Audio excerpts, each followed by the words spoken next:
Hi friends, எல்லோரும் எப்படி இருக்கீங்க? நீங்கள் எல்லோரும் வீடியோலாம் பார்க்கிங்க. வீடியோ பார்த்துட்டு சப்ஸ்கிரைப் பண்ணாட்டினாலும் பரவாயில்ல, லைக்காவது தட்டி விட்டுட்டு போங்கப்பா. நீங்கள் கொடுக்குற ஒவ்வொரு லைக்குமே எனக்கு ரொம்பவே சப்போர்ட்டிவாக இருக்கும்னு நான் நம்புகிறேன். அப்போ தான் இந்த வீடியோ வந்து நிறைய பேரால் பார்க்கப்படும்ப்பா. ப்ளீஸ்ப்பா லைக்கை தட்டி விட்டுட்டு பாருங்கப்பா. இது வரைக்கும் என்ன பார்த்துருந்தோம் அப்படின்னா வந்து ஹீரோயினுக்கு கையில் அடிபட்டுருங்களா, ஹீரோ தான் வந்து கெட்டுலாம் போட்டு விட்றான். அதுக்கப்புறம் என்ன நடக்குதுங்கிறத வாங்க நம்ம இப்போ பார்ப்போம். ஹீரோ இப்போ ஃப்ரீயாக இருக்கிறதுனால நல்லா சமைச்சு போடுறான்ப்பா. ஹீரோயின் பாவம் கை வந்து ஒடிஞ்சதுனால சாப்பிட முடியாமல் இருக்காங்க. ஆனால் கசின் பாவம் வெக்கமே இல்லாமல் ஃபுல்லாத்தையும் சாப்பிட்டுட்டு ஹீரோயின்ட்டு உனக்கு வேணுமா அப்படின்னு சொல்லி கேட்கான். ஹீரோயின் வேண்டான்னு சொன்னா அதையும் தூக்கி சாப்பிட ஆரம்பிச்சிடுறான். ஹீரோ தான் ஏன் அவன் இன்னும் சாப்பிடவே இல்லை, ஏன் நீ கொடுக்க மாட்டேங்க அப்படின்னு சொல்லி கேட்கான். அவளுக்கு நான் நல்லதான் செய்கிறேன் பாஸ் அப்படின்னு சொல்லி அதையும் சாப்பிட்டுட்டு இருக்கான். உடனே ஹீரோ சரி இன்னைக்கு நைட்டு நீ வந்து என் வீட்டில் தங்குப்பா, நான் உன்னை பார்த்துக்கிறேன் அப்படின்னு சொல்லி சொல்கிறா. அதுக்கு ஹீரோ நீ இல்லை வேண்டாம்ப்பா, நீ வந்து உன் வேலையை பாரு, எனக்கு தான் என் கசின் இருக்காமல அவன் பார்த்துக்குருவான் அப்படின்னு சொன்னேன்னா கசினா சரி நான் பார்த்துக்கிறேன் அப்படின்னு சொல்லி சொல்கிறான். ஆனால் ஹீரோ வந்து அவனுக்கு நிறைய எக்ஸாம் இருக்கு, அவன் படிக்க வேண்டாம், அவன் டைம் ஏன் நீ வேஸ்ட் பண்ணுற அப்படின்னு சொல்லிட்டு ஒரு கொஸ்டினை கேட்கான். சும்மாவே கசினுக்கு தெரியாது பாவம், இது வேற கஷ்டமான கொஸ்டின், பாவம் கசின் இதெல்லாம் தேவையா பாஸ் அப்படின்னு சொல்லி பாவமாக கேட்கான். ஆமாம் நீ சீக்கிரம் கிளம்பி போய் படிப்பா. உடனே கசனும் புரிஞ்சுக்கிட்டான், சரி பாஸ் நான் போயிடுறேன் அப்படின்னு சொல்லிட்டு போயிடுறான். ஆனால் ஹீரோயின் விடுற மாதிரி இல்லை. ஒரு நைட்டு நீ வந்து படிக்காமல் போனால் உனக்கு தெரியாதா, நீ எக்ஸாமில் ஃபெயில் ஆயிடுவியா அப்படி இப்படின்னு கேட்காங்க. அதுக்கு கசன் சொல்கிறான் எல்லா பாய் ஃப்ரெண்டுமே வந்து அவங்களோட கேர்ள் ஃப்ரெண்டை சூப்பராக பார்த்துக்கணுன்னு நினைப்பாங்க, அதே மாதிரி தான் ஹீரோவும் ஆசைப்பட்றான். அதெல்லாம் ஒன்றுமே தப்பு இல்லை, நீ வந்து இரு அப்படின்னு சொல்லிட்டு சாரி சொல்லிட்டு ஓடிடுறான். ஹீரோ கேட்கானா அவன் கூட இருக்கட்டுமா அப்படின்னோடனே ஹீரோயின் வேண்டாம் நானே பார்த்துக்குருவேன், எனக்கு தான் இன்னொரு கை இருக்கேன் அப்படின்னு சொல்லிட்டு அந்த கையை வச்சு சாப்பிட ட்ரை பண்ணுறான். ஆனால் அவளால் முடியலை. உடனே ஹீரோவே ஊட்டி விட்றான். ஹீரோயின் குளிக்கலாம் செஞ்சுறாங்க. குளிச்சுட்டு அந்த பாத்ரூமில் போடுற ட்ரெஸ்ஸை தான் வந்து ஒரு நாட் போடுவாங்கல்ல, அந்த நாட் போட முடியாமல் கஷ்டப்பட்டுட்ருக்காங்க. சரி எப்படியாவது மறைச்சி வீட்டுக்கு போயிடலான்னு சொல்லி பார்க்காங்க. பார்த்தா ஹீரோ பார்த்துடுறான். அவங்க வந்து கையை வயிற்றில் வச்சோன்னா என்னாச்சு உனக்கு வயிறு வலிக்குதா அப்படின்னா இல்லையே அப்படின்னு சொல்லி ஹீரோன்னு சொல்கிறாங்க. உன்னை ஹீரோ அப்போ எதுக்கு நீ வயிற்றில் கை வச்சுருக்க அப்படின்னு சொல்லி பார்த்தா வந்து ஹீரோயின் கையில் வச்சுருக்க கயிறு வந்து விழுந்துருது. உடனே ஹீரோவே கட்டி விடுறான். ஹீரோயின் வந்து ஹேர் ட்ரையர் யூஸ் பண்ணுறாங்க, அதுவும் முடியலன்னு ஹீரோவே வந்து ஹெல்ப் பண்ணுறான்ப்பா. ஹீரோ சொல்கிறான் உனக்கா நான் வந்து வெளியில் படுத்துக்கிறேன், நீ எப்போ கூப்பிட்டாலும் நான் வரேன் அப்படின்னு சொல்லி சொல்கிறான். அதுக்கப்புறம் ஹீரோயின் சரின்னு சொல்கிறாங்க. இல்லைன்னா நான் வேணா அவன் பக்கத்தில் படுத்துக்கிறவன் அப்படின்னு கேட்டுன்னு ஹீரோயின் வெளில தள்ளி அடிச்சிடுறாங்க.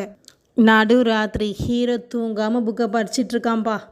ஹீரோயினுக்கு கையில் வலி வந்ததுனால அவங்களே எஞ்சி மாத்திரை போடலான்னு பார்க்காங்க. உடனே சத்தத்தை கேட்ட ஹீரோவே உள்ளே வந்து மாத்திரையெல்லாம் எடுத்து கொடுத்து போட வைக்கான். அப்போ வந்து சூடு தண்ணியை வந்து ஆற்றிக்கிட்டு இருக்கான். அதை பார்த்த ஹீரோயினுக்கு அவளோட அப்பாவோட ஞாபகம் வருது. அவள் அப்பாவும் இதே மாதிரி தான் தண்ணி ஆற்றுவார் போல். உடனே ஹீரோயின் இதேமாதிரி நீ யாருக்காவது தண்ணி ஆற்றி கொடுத்துருக்கியா அப்படின்னு சொல்லி கேட்கா. ஹீரோவும் இல்லைன்ன ஒன்று, ஆனால் எனக்கு ஆற்றி கொடுத்துருக்காங்க. ஆனால் ஹீரோ என்னது உனக்கு யார் ஆற்றி கொடுத்த அப்படின்னு ஒன்று, என்னோட அப்பா தான் அப்படின்னு சொல்லிட்டு அப்பாவை நினச்சி பார்க்கா. ரெண்டு பேரும் உட்காந்து பேசிகிட்டு இருக்காங்க. அப்போது வந்து ஹீரோ கையை பிடிச்சி என்னாச்சு உனக்கு வந்து கை சுட்டுருக்கா அப்படின்னோடனே ஆமாம் தெரியாமல் வந்து சுட்டுட்டேன், உனக்கு அடிபட்டிருக்குன்னு கேட்டு ஒன்று அந்த வேகத்தில் வந்து சாப்பாடு எடுத்தேன் அதான் சுட்டுட்டு அப்படின்னோடனே ஏன் நீ பார்த்து செய்ய வேண்டியதானே அப்படின்னு சொல்லி ஹீரோயின் வந்து திட்டிட்டு நீ வா உனக்கு ஆயின்மெண்ட் போட்டு விட்றேங்க, ஒன்றும் இல்லை வேண்டாம் அப்படின்னு சொல்லிடுறான். ஹீரோ சொல்கிறான் எப்போதுமே நீ வந்து ஹெல்த்தியாகவும் சேஃபாகவும் இருக்கணும், அதுதான் என்னோடய ஆசை அப்படின்னு சொல்கிறான். ஜெனி வந்து ஹீரோயின் பார்த்து என்னாச்சுப்பா உன் கைக்கு அப்படின்னு சொல்லி கேட்டுட்ருக்கா. அதெல்லாம் ஒன்றும் இல்லை அப்படின்னு சொல்லி ஹீரோயின் சொல்கிறா. அதுக்கு ஜெனி சொல்கிறா நான் உன் ஃபோனுக்கு கால் பண்ணேன், ஆனால் எடுத்தது என்னமோ ஹீரோலா, அப்போனா நீங்கள் 2 பேரும் நேற்று நைட்டு அப்படின்னு சொல்லி ஆரம்பிக்க. உடனே ஹீரோயின் அதெல்லாம் ஒன்றும் இல்லை சும்மா இரு அப்படின்னு சொல்லிட்டு ப்ரஷ் பண்ணிகிட்ருக்கா. அதுக்கப்புறம் வந்து ஜெனிட்ட ஹீரோ கட்டி விட்டுருப்பாம்ல அந்த ட்ரெஸ்ஸுக்குள்ளே நாட்டை அதை வந்து அவுக்க சொல்கிறா. அதுக்கு ஜெனி சொல்கிறா இவ்வளோ காம்ப்ளிகேஷனாக இருக்குது நீயா கேட்டுன, இதை நான் எங்கேயோ பார்த்துருக்கனே அப்படின்னு சொல்லி கண்டுபிடிச்சிடுறான்.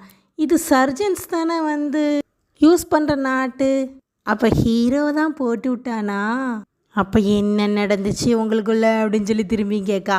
உடனே ஹீரோ நிறுத்து எதுவுமே நடக்கலை அப்படின்னு சொல்கிறா. உடனே ஜெனி உனக்கு ஒன்று தெரியுமா, எனக்கு வந்து மேரேஜெலாம் ஃபிக்ஸ் ஆகிட்டு நாங்கள் வந்து சர்டிஃபிகேட்டுக்கு ஃபோட்டோலாம் எடுத்துட்டோம் அப்படின்னு சொல்லி ஃபோட்டோ காமிக்கா.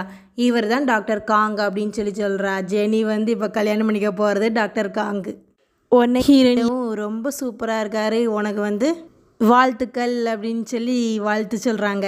ஹீரோயின் இப்போமாவது அவுத்து விட்றி அப்படின்னு சொன்ன உடனே ஜெனி வந்து அவுத்து விட்றாங்க. ஹீரோயின் சொல்கிறா, உனக்கு வந்து என்னோடய கசினு டாக்டர் தானே, அவனை வேணால் அறிமுகப்படுத்தி வைக்குவேன் அப்படின்னு. இல்லை இல்லை வேண்டாம், எனக்கு இப்போ உள்ள டாக்டருக்கு அங்கேயே ரொம்பவே பிடிச்சிருக்கு அப்படின்னு சொல்லிடுறா. அதுக்கப்புறம் ஹீரோயின் வந்து கோட் சூட்லாம் போட்டு வந்த உடனே ஜெனி கேட்காங்க, என்னாச்சு கை ஒடிஞ்சிருக்கு, இப்போமா நீ வந்து போகிற லீவ் போடு அப்படிங்காங்க. ஹீரோயின் சொல்கிறாங்க, இல்லை ஆன்லைன் கேஸ் வந்து இப்போ சீக்கிரமே வரப்போகுது, அதனால் நான் லீவ் போட்டால் எப்படி வந்து வேலையெல்லாம் பார்க்க முடியும் அப்படின்னு சொல்லி இந்த கைக்குள்ளது ரொம்பவே டைட்டாக இருக்குது, அதை அவுத்து கொஞ்சம் லூஸாக கட்டுங்காங்க. உடனே ஜெனியை அவுக்குறாங்க. பார்த்தா கையில் வந்து ஹீரோ வந்து படம் வரைஞ்சி வச்சுருக்கான். அதில் வந்து ஜெனி சொல்கிறாங்க, ஓ சரி இது ஹீரோ, இது நீ, இது உங்கள் டாகா, சரி சரி எப்பா என்ன ஒரு ஹாப்பி ஃபேமிலி அப்படின்னு சொல்லி சிரிக்காங்க. ஹீரோயினுக்கு எப்போ நடந்துச்சுன்னே தெரியலை. அதுக்கப்புறம் தான் ஆமாம் நான் வந்து அவன் சோல்ஜரில் தூங்கிட்டு இருந்தேன், அப்போ தான் வரைஞ்சிருப்பேன் அப்படின்னு சொல்கிறாங்க. சரி ஒன்றும் பிரச்சனை இல்லை, எனக்கு நீ வந்து மார்க்கர் தான், நான் வந்து எல்லாத்தையும் அழிச்சிடுறேன். ஹீரோயின் சீச்சி வேண்டாம் அப்படின்னு சொல்லி வச்சுக்கிறா. அப்போனா இது உனக்கு பிடிச்சிருக்கு அப்படி தானே அப்படின்னு சொல்லி ஜெனி கேட்கா. ஹீரோயினும் ஆமான்னு சொல்கிறாங்க. ஹாஸ்பிட்டலில் ஹீரோவும் டீனும் தான் பேசிக்கிட்டு இருக்காங்க. ஹீரோட்ட வந்து ஒரு பேஷண்ட்டை பற்றி கேட்குறதுக்காண்டி தான் கூப்பிட்ருக்காங்க. உடனே ஹீரோ சொல்கிறாங்க, எப்போனாலும் நீங்கள் கூப்பிடுங்க நான் வர்றேன் அப்படின்னு சொல்லிட்டு.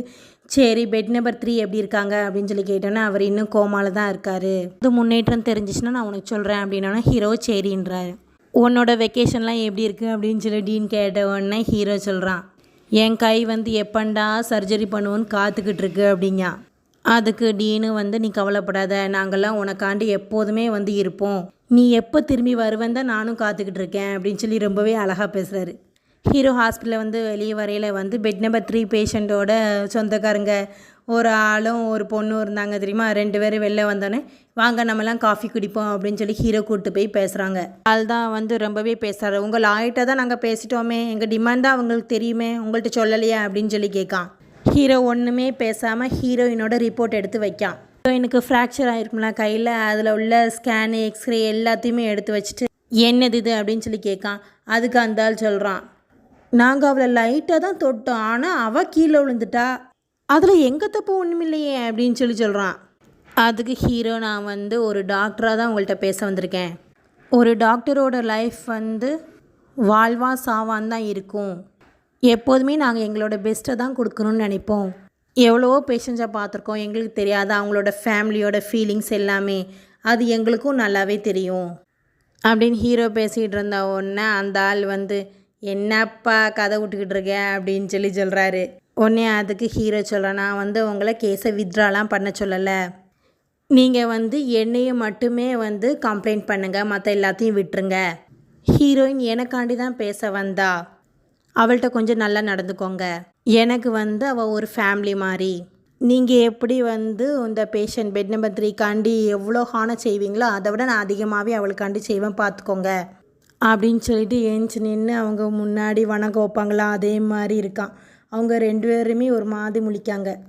இந்த சைட் ஜேர்னி தான் வந்து ஹீரோயினை ட்ராப் பண்ணிவிட்டு பார்த்து வேலை செய்ய அப்படின்னு சொல்லிட்டு போயிடுறா. அதுக்கப்புறம் ஹீரோயின் வந்து மிஸ்டர் சங்கன்ட்ட, எனக்கு இப்போ பரவாயில்ல நான் நல்லா இருக்கேன் அப்படின்னு சொன்ன உடனே மிஸ்டர் சங்கனும், நீ வந்து ஆன்லைன் கேஸை பாரு, நான் வந்து பிங்கியை வந்து டாக்டர் வேன் அதான் ஹீரோவோட கேஸை பார்த்துக்கிற சொல்கிறேன் அப்படின்ன உடனே ஹீரோயின் எதுக்கு அப்படின்னு சொல்லி கேட்காங்க. அதுக்கப்புறம் நான் நல்லா தான் இருக்கேன் பாருங்க அப்படின்ன உடனே மிஸ்டர் சங்கன் சொல்கிறாங்க, ஏன் நீ வந்து பிங்கியை நம்பலையா, என்னையும் நம்பலையா அப்படின்னு கேட்டோன்னே, இல்லை இல்லை நான் உங்களை நம்புகிறேன் அப்படின்னு சொல்லிட்டு போயிடுறா. ஹீரோயினை பார்த்தோன்னே பிங்கி ஓடி வந்து பேசுகிறா, என்னாச்சு மிஸ்டர் சங்கன் வேறு ஏதாவது கேஸ் கொடுத்தாரா அப்படின்ன உடனே, இல்லை இல்லை என்னைய வந்து ஹீரோ கேஸ்லேருந்து வெளில எடுத்துட்டாரு அப்படின்னு ரொம்பவே சோகமாக சொல்கிறா. உடனே வந்து பிங்கி ஏன் அப்படின்னு கேட்டவுடனே, அதெல்லாம் ஒன்றும் பிரச்சனை இல்லை, நீ தான் வந்து இனிமேல் டாக்டர் வேணா தான் ஹீரோவோட கேஸை நீ எடுக்க போகிற, நீ வந்து என்ன நடக்குதுன்னு சொல்லி எனக்கு அப்டேட் பண்ண அப்படின்னு சொன்னோன்னே, என்னது நானா அப்படின்னு ரொம்பவே சந்தோஷப்படுறா பிங்கி. அதுக்கப்புறம் சரி சரி நீ ரொம்பவே நல்லவளாக இருக்க, உனக்காண்டி நான் வந்து அப்டேட் கொடுக்கேன் அப்படின்னு சொல்லிடுறா. இந்த சைடு ராமா தான் காட்டுறாங்க, ஒரு மெசேஜாவது இந்த ஜெனி பண்ணாலா அப்படின்னு சொல்லி பார்த்துக்கிட்டு இருக்கான். சரி அவள் தான் பண்ணலை நம்மளாவது பண்ணுவோன்னு சொல்லி பண்ணி விட்றான். ஆனால் வேணுக்குன்னே தப்பாக நீங்கள் வந்து புக்கை வந்து ஆர்டர் எடுத்துக்கோங்க அப்படின்னு சொல்லி அனுப்பி விட்டுட்டு, சரி சரி இதை அனுப்பிட்டு தெரியாமல் உனக்கு அனுப்பிட்டேன் அப்படின்னு சொல்லி அனுப்பிவிட்றான். அதுக்கு ஜெனியும் அப்படியா அப்படின்னு சொல்லி மட்டும் அனுப்பிவிட்றா. என்னது இவா அப்படியான்னு மட்டும் அனுப்பிவிட்றா அப்படின்னு சொல்லிட்டு சரி நம்மளே அவள்கிட்ட ஏதாவது சொல்லுவாமான்னு சொல்லி பார்க்காஞ்சி வேண்டாம், அவள் வந்து ஒன்றுமே டைப் பண்ணுற மாதிரியே வரல அப்படின்னு சொல்லிட்டு பெசாட்டு வச்சுட்டு அவன் எப்போதும் வந்து இந்த மலையில் ஏறமே ஸ்டெப்பாக வச்சுருப்பாங்களே அதில் ஏறுவாம்ல அதேமாரி ஏறிக்கிட்டு இருக்கான். நல்ல ஹைட்டுக்கு போனப்போ வந்து மெசேஜ் சவுண்டு வருது. உடனடியாக வந்து ஜெனி தான் அப்படின்னு சொல்லி அதை விட்டு கீழே விழுந்துடுறான். அதுக்கப்புறம் என்னடான்னு வந்து பார்க்கல ஜெனி வந்து அவளோட அஃபிஷியல் இந்த வீச்சேட் இருக்குல்ல அதில் வந்து கல்யாணம் பண்ணிக்க போகிறத வந்து அறிவிச்சிருக்கா. எல்லாரும் சூப்பர்ப்பா சூப்பர்னு சொல்லி அவளுக்கு வாழ்த்து தெரிவிக்காங்க. ராம் வந்து உடனே ஹீரோக்கு தான் கால் பண்ணி கேட்கான், ஜெனி வந்து கல்யாணம் பண்ண போகிறாளா அப்படின்னா. ஆமாம் அப்படின்ன உடனே உனக்கு தெரியுமா அப்படின்னு கேட்டோன்னா எல்லாருக்குமே தெரியுமே அப்படின்னு சொல்லி ஹீரோ சொல்கிறான். அப்போ எனக்கு தான் தெரியாதா அப்படின்னு சொல்லி ராம் சொன்னோன்னா, ஆமாம் நீ வந்து ஒரு ரூம்குள்ளேயே ஒரு கோட்டைக்குள்ளேயே இருக்க, எப்படி உனக்கு தெரியும் அப்படின்ன உடனே இங்கே தான் வந்து என்னை இருட்டில் வச்சது அப்படின்னு ராம் சொல்கிறான். உடனே ஹீரோ சொல்கிறான், ஓ உன்னையோட நல்ல பெட்டரான ஆள் அவளுக்கு கிடச்சிடுன்னு சொல்லி உனக்கு ஒரு வகை பொறாமையாக இருக்குமோ அப்படின்னு சொல்லி சொல்கிறான். அதுக்கு ராம் சொல்கிறான், அவன் டாக்டர்னா அவன் என்ன ரொம்ப அழகாவாக இருக்கான், அப்படிலாம் ஒன்றும் இல்லையே அப்படின்னு சொல்கிறான் ராம். உடனே அதுக்கு ஹீரோ, நானே ஜெனிக்குள்ளே இதில் இருந்தேன் அப்படின்னா கண்டிப்பாக உன்னையே சூஸ் பண்ண மாட்டேன், அவனை தான் சூஸ் பண்ணுவேன், அவன் தான் உன்னோட பெட்டராக இருக்கான் அப்படின்னு வச்சிடுறான். அதுக்கப்புறம் அங்கே உள்ள ஒரு போஸ்டரை பார்த்து சிரிக்கான். அவன் வந்து பாவன் என்ன செய்யன்னு சொல்லி யோசிச்சுட்டே அவன் ரூமில் போய் யோசிச்சுக்கிட்டு இருக்கான். அப்போ வந்து கதவை திறந்து பார்த்தா அந்த பக்கத்து கடைக்காரன் இப்போ வந்து ஜெனியோட ரெஸ்டாரண்ட்டை வாங்கியிருக்கான் பார்த்தீங்களா லீஸுக்கு, அவன் வந்து செவுரு பூசிகிட்டு இருக்கான் அந்த கதவில். அதை வந்து ரெண்டாக எடுத்துக்கிட்டு இருக்கான். எதனால நீ எடுக்கப்பா அப்படின்னு சொல்லி அவன் கேட்கான். நீ வந்து காலையில் பிரேக்ஃபாஸ்ட் சாப்பிட்டியா அப்படின்னு சொல்லி கேட்கான். அதுக்கு அவனும் இப்போ வந்து லன்ச் டைம் ஆகிட்டு அப்படின்னு சொன்னோன்னே ராம் சொல்கிறான், அப்போ நீ வந்து லஞ்சு சாப்பிட என் கூட வரியாப்பா அப்படின்னு சொல்லி ஒரு மாதிரி பேசுகிறான். உடனே அதுக்கு அவன், நீ என்ன மென்டலா அப்படின்னு சொல்லி கேட்கான். அதுக்கு ராமு, ஆமாம் நீ கரெக்டாக சொல்லிட்டேன், நான் ஒரு மென்டல் தான்ப்பா அப்படின்னு சொல்லி சொல்கிறான். உடனே அவனுக்கு கோவம் வந்துட்டு ஜெனியை கூப்பிட்டு வச்சு பேசுகிறாங்க 3 பேரும். அவன் சொல்கிறான், இல்லை எனக்கு இந்த லீஸே வேண்டாம், இவன் பக்கத்தில் நான் இருக்கவே மாட்டேன், எனக்கு ரொம்பவே பயமாக இருக்குது அப்படின்னு சொல்லி சொல்கிறான். ஜெனி வந்து கொஞ்சம் பார்த்து பண்ணு அப்படின்னு சொல்கிறான். இல்லைப்பா இது இவன் ரொம்பவே டேஞ்சரஸான ஆள், இவன் கூடலாம் செட் ஆகாது அப்படின்னு சொல்லி சொல்கிறான். ராம் வந்து வேணுங்கனே அவனை பார்த்து கண் அடிக்கிறான், அப்படி லிப்ஸ் எல்லாம் ஒரு மாதிரி செய்கிறான். உடனே அவன் ரொம்பவே பயந்துட்டான். இனி வந்து ராம் இப்படி பண்ணுறதை பார்த்துட்டு சும்மா இரு அப்படின்னு சொல்லி கத்திட்டு இவன்கிட்ட பேசுகிறான். ராம் சும்மா இல்லை, உனக்கு தெரியாதா இது வந்து ரொம்பவே சபிக்கப்பட்ட இடம், அதுக்கு எக்ஸாம்பிள் என்னோட புக் ஸ்டோர் தான், ஓடவே ஓடாது அப்படின்னு சொல்லிக்கிட்டு இருக்கான். அதை கேட்ட அந்த லீஸ்க்கு வாங்கினா, நீங்கள் வந்து தயவு செய்து என் துட்டை மட்டும் தந்துடுங்க, இந்த ரெஸ்டரேஷன் பண்ணியிருக்கிறதெல்லாம் எதுவுமே வேண்டாம், நான் எப்படியாவது இங்கேருந்து தப்பிச்சா போதும் அப்படின்னு சொல்லி சொல்கிறான். உடனே ராம் சொல்கிறான், நான் தரேன் எவ்வளோ வேணும் அப்படின்னு சொல்லி கேட்கான். உடனே ஜெனி ராமை கூப்பிட்டு வந்து, என்னதான் உனக்கு வேணும் அப்படின்னு சொல்லி கேட்கா. எதனால நீ இப்படி செய்கிற அப்படின்னு கேட்டவொடனே, ஏன்னா நான் உன்னை மிஸ் பண்ணுறேன் அப்படின்னு சொல்லி ராம் சொல்கிறத கேட்டவொடனே ஜெனி சொல்கிறா, நீ என்ன கிறுக்கின்னு நினச்சிக்கிட்டியா, நீ என்னன்னாலும் செய்வேன், நான் திரும்பி வரணுமா அப்படின்னு சொல்லி கேட்கா. அப்படிலாம் இல்லை, நீ வந்து கல்யாணம் பண்ணிக்க போகிறேன்னு கேட்டனே. ஆமாம் அப்படின்னு சொல்லி ஜெனி சொன்ன உடனே, நீ என்ன லவ்வை வந்து ஒரு கேமுன்னு நினச்சிக்கிட்டியா, நீ எப்போ வேணும்னாலும் விளாண்டுக்குருவ, எப்போனாலும் ஸ்டாப் பண்ணுவேன், எப்போனாலும் நீ ஸ்டார்ட் பண்ணுவியா, எப்போ வந்து அது முடியும் அப்படின்னு சொல்லி கேட்கான். எப்படி உன்னால் இதை செய்ய முடிஞ்சிச்சு அப்படின்னு சொல்லி திட்டுறான். அதுக்கு ஜெனியும், நீ தானே சொன்னேன் உன் முன்னாடி நான் ஒன்றுமே கிடையாது, நான் வெறும் ஜோக் மட்டும்தான் அப்படின்ன உடனே, அதுக்காண்டி நீ வந்து கல்யாணம் பண்ணுவியா அப்படின்னு சொல்லி இவன் கேட்கான். உடனே ஜெனி உண்மையை சொல்லி, நான் வந்து வெறும் ஃபோட்டோஷாப் தான்ப்பா பண்ணேன், எல்லாம் உனக்காண்டி தான், நீ வந்து என்ன சேர்ந்து சொல்லுவேன் அப்படிங்கிறதுக்காண்டி தான் பண்ணி வச்சேன் அப்படின்னு சொல்லிட்டு போக போகிறா. உடனே வந்து ராம் வந்து இழுத்து வச்சுட்டு, நீ வந்து என்னோடய கேர்ள் ஃப்ரெண்டாக இருக்கியா அப்படின்னு சொல்லி கேட்டுட்டு கிஸ் பண்ணுறான். ஜெனியும் கிஸ் பண்ணுறா. அதுக்கப்புறம் வந்து அவங்கக்குள்ளே நடந்த சீன்ஸ் எல்லாம் காமிக்காங்க. இவங்க 2 பேரும் கிஸ் பண்ணுறத பார்த்தா அந்த லீஸ்க்கு வந்தவன் கையில் வச்சு குடிச்சிட்டு இருந்தான், அதையே கீழே போட்டுடுறான் பாவம். இந்த சைடு ஹீரோயின் தான் காரில் வச்சு பேசிக்கிட்டு இருக்காங்க. அப்போ வந்து ஹீரோ, இது வந்து உன் ஃப்ரெண்டு தான், ஜெனி தான் அனுப்பியிருக்கா, என்னென்னு பாருன்னு கொடுத்தோன்னு பார்த்தா உள்ள நைட் ட்ரெஸ் இருக்குது. உடனே ஹீரோயின் இதை அப்படியே முடி வச்சு, இதை வேறு யாருக்காவது அனுப்பியிருப்பா அப்படின்னு சொல்லி கிளம்புறாங்க. ஹீரோ சிரிச்சிட்டே இருக்கான். ஹீரோயின் அவசரமாக வீட்டுக்குள்ளே வந்துட்டு ஃபோனை காணும்னு சொல்லி டேப்ல எடுத்து ஜெனிக்கு தான் வந்து வீடியோ கால் பண்ணி என்னது இது அப்படின்னு சொல்லி கேட்கா. உடனே வந்து உனக்காண்டி தான் அனுப்பி வச்சுருக்கான்ப்பா, சில்கில் இருக்குது பாரு அப்படின்னு சொல்லி ஜெனியும் சொல்கிறா.